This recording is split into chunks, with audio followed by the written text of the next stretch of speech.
The emergency HOA board meeting convened in the community center at 7 p.m. sharp, but Karen arrived to find a crowd of 43 angry residents packed into a space meant for 20. The air crackled with tension and the distinct aroma of pitchforks being metaphorically sharpened. Before we begin, Karen announced, taking her usual seat at the board table, "I want to remind everyone that personal attacks will not be tolerated. We're here to discuss community standards." Community standards? Susan Martinez exploded, her face red with fury. "You defecated in our pool, in front of children." Karen's jaw tightened. "I took decisive action to address a chronic problem that the board has ignored for months. The pool has become a daycare center, not a community amenity." Board President Mike Thompson cleared his throat nervously. "Karen, what you did was unprecedented and illegal. The police are considering charges." "Let them," Karen shrugged, though her hands trembled slightly as she arranged her papers. "I've documented every noise complaint, every incident report, every unanswered request for additional supervision. I followed proper channels for 3 months. When the system fails, someone has to step up." "By pooping in the pool?" Tommy Martinez stood up, his young voice cracking with indignation. "My little sister was in there. She's traumatized." Karen's composure cracked. "Your little sister wouldn't shut up for 5 minutes. None of you kids would. Some of us moved here for peace and quiet, not to live next to a water park." The room erupted. Voices overlapped in a cacophony of outrage, but Karen heard every word. Crazy Karen, unhinged, disgusting, mental breakdown. The phrases hit like physical blows, each one chipping away at her certainty. "Enough." Mike banged his gavel. "Karen, the board is voting on your immediate removal from all positions. The vote is 4-0. You're done." Karen's world tilted. 22 years of service, of fighting for property values and community standards, dismissed in a single vote. "You can't do this to me. I've given everything to this community." "You've given us a biohazard," Dave Rodriguez said from the back. "The pool company won't even touch it until hazmat teams clear it. We're looking at a week minimum closure and $15,000 in cleaning costs." $15,000. Karen's stomach dropped. Her savings account could cover it, but barely. And the looks on their faces, not just anger now, but something worse. Pity. "I was trying to help," she whispered, but the words felt hollow even to her. "Help?" Mrs. Chen stood up, her usually gentle voice sharp. "Karen, you need help. Professional help. What you did today wasn't the action of someone fighting for community standards. It was the action of someone having a breakdown." The room fell silent. Karen looked around at faces she'd known for years, neighbors she'd shared barbecues with, whose children she'd watched grow up, whose property values she protected through countless battles with City Hall. Now they looked at her like she was a stranger, a dangerous stranger. "The meeting is adjourned," Mike said quietly. "Karen, please clear out your office by tomorrow evening." As the room emptied, Karen sat alone at the board table, staring at the agenda she prepared for tonight's meeting. Item 1. Pool Supervision Standards. Item 2. Noise Ordinance Enforcement. Item 3. Community Garden Maintenance Schedule. All of it meaningless now.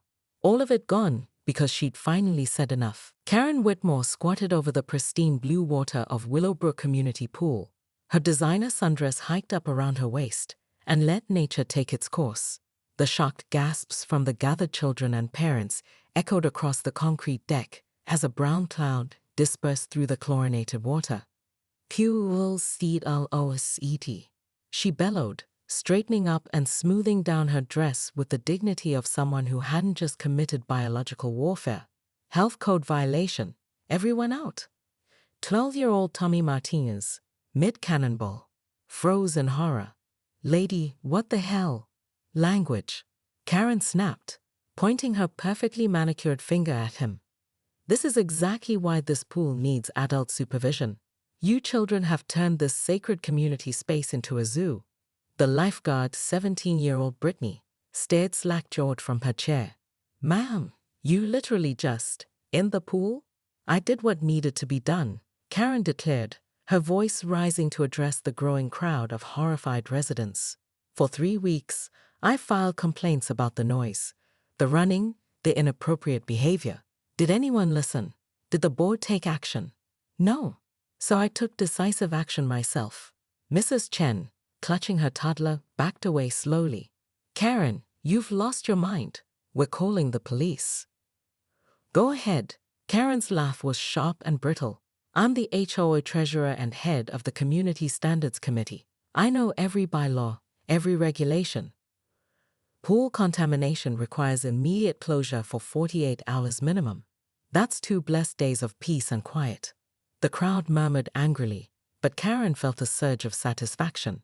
Finally, someone was taking control. The children who'd been shrieking with delight moments before now stood in shocked silence, their parents hurriedly gathering towels and pool toys. You're insane, muttered Dave Rodriguez, the pool maintenance guy who'd have to deal with this mess. Completely insane. Karen's smile faltered for just a moment. She'd known Dave since he was a kid, had even babysat him once or twice. The disgust in his eyes stung more than she'd expected, but she lifted her chin higher. I'm the only sane person in this community, she said. The only one willing to take action when everyone else just complains. You'll thank me when we have a civilized pool environment. As the last family left, shooting her horrified glances, Karen stood alone beside the contaminated pool. The water filter hummed ominously, struggling against her biological assault. For a moment, the weight of what she'd done pressed down on her shoulders like a heavy blanket. But then she heard it, blissful silence. No screaming children, no splashing, no chaos. Just peace. She pulled out her phone to call an emergency HOA board meeting. If they wouldn't listen to reason, they'd listen to action. The revolution had begun. Karen stood in her kitchen at 3 a.m., staring at the mountain of HOA files she brought home. 22 years of meticulous record-keeping spread across her granite countertops like evidence from a crime scene. Which, she supposed, it was now. Her phone buzzed with the 17th news notification of the day. #PoolPookKaren was trending nationwide. Someone had filmed her grand gesture, and now the whole world knew her face, her name, her moment of spectacular breakdown. The doorbell had rung constantly until she disconnected it. Reporters camped on her pristine lawn like an occupying army. She'd lost everything in 48 hours. Her position on the board, her reputation, her sense of purpose, even her dignity, scattered across social media in 1,000 mocking memes. But the pool was still closed. Karen laughed, a sound that echoed strangely in her empty house. It was a hollow victory, but it was still a victory. For the first time in months, she'd slept through the night without being awakened by shrieking children at 7 a.m. Her laptop chimed with an email notification. She almost ignored it. Her inbox had been flooded with hate mail and interview requests, but the sender's name made her pause. Margaret Hoffman, Oakwood Estates, HOA. Subject: Consulting Opportunity. Karen opened it with trembling fingers. Dear Ms. Whitmore, I've been following your recent situation with great interest. While I don't condone your methods, I understand your frustration. I'm president of the Oakwood Estates HOA, and we're facing similar challenges with our community amenities being overrun by unruly children and inconsiderate residents. I'd like to discuss a consulting arrangement. Your knowledge of HOA bylaws is legendary, and your dedication to community standards is exactly what we need. Someone willing to take decisive action when others won't. Would you be available for lunch tomorrow? I think we could help each other. Sincerely, Margaret Hoffman. Karen read the email 3 times, her pulse quickening. Someone understood. Someone saw past the scandal to the principle beneath. She wasn't crazy. She was a pioneer, a woman who'd finally said enough to the chaos consuming American suburbia. She began typing her response, but paused at a sound from outside. Voices. Young voices, laughing and splashing. Karen moved to her window and peered through the blinds. Across the street, the Morrison family had set up an inflatable pool in their driveway. Tommy Martinez and his little sister were there, along with half a dozen other neighborhood kids. They were having the time of their lives, shrieking with joy as they cannonballed into the tiny pool. The community pool might be closed, but the children had found another way. They always did.